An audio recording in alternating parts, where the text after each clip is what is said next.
you got to get your mind right. There's a quote by Dr. Carter G. Woodson that says this: if you can control a man's thinking, you don't have to worry about his actions.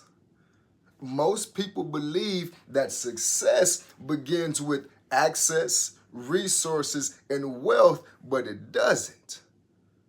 Success begins with identity, how you think about yourself. As man thinketh, so is he.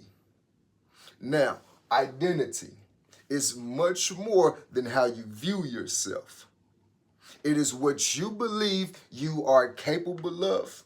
It is what you believe you deserve.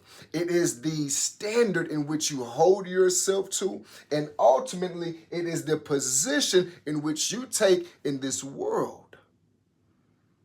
Change the mind, change the life. That's the formula. If you can build up how we view ourselves, we can now build up the life in which we experience. That's the model.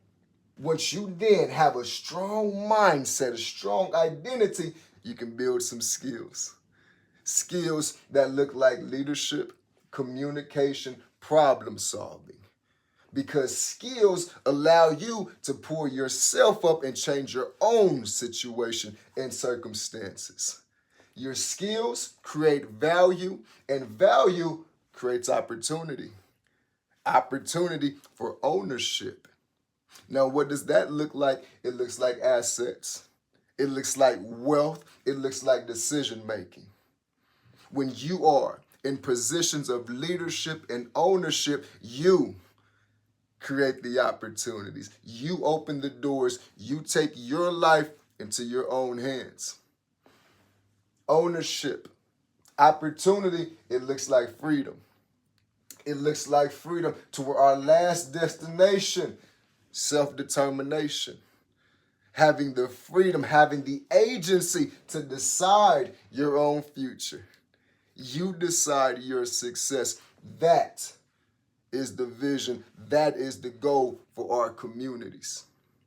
No more dependency. We're working towards independency, having full agency of our success.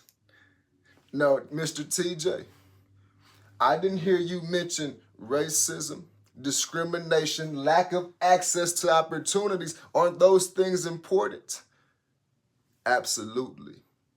Here's our stance. Identity is the foundational component to combat all of those barriers. All of these issues can be combated and defeated with a strong sense of identity. And here's how it will look. You combat discrimination with pride, a sense of self-worth. When you know exactly who you are, discrimination has much less effects on you. What about economic inequality?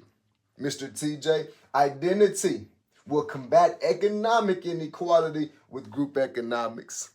When you are intentional about lifting as you climb, you're intentional about funding what's important to your communities. That's how we get over economic inequality, right? Okay, what about lack of access? TJ, what about lack of access to knowledge, mentors, and resources? We do it with community. We do it with solidarity. When you have a strong ethos of a collective pursuit, self-pride, self-worth, I love me, I love we, that's how you combat these economic and systemic barriers that our communities face. At BLAC, we call this very special model the ISO model. Identity, skills, ownership, and opportunities. That is our formula for success. If we want to reach self-agency, self-determination, this is what it will look like. You strengthen the mind, you build the skills, and you have access to ownership and opportunities, guys. It may not be easy, but it will definitely be worth it. Visit blacleadership.org and we can begin today. We'll see you there.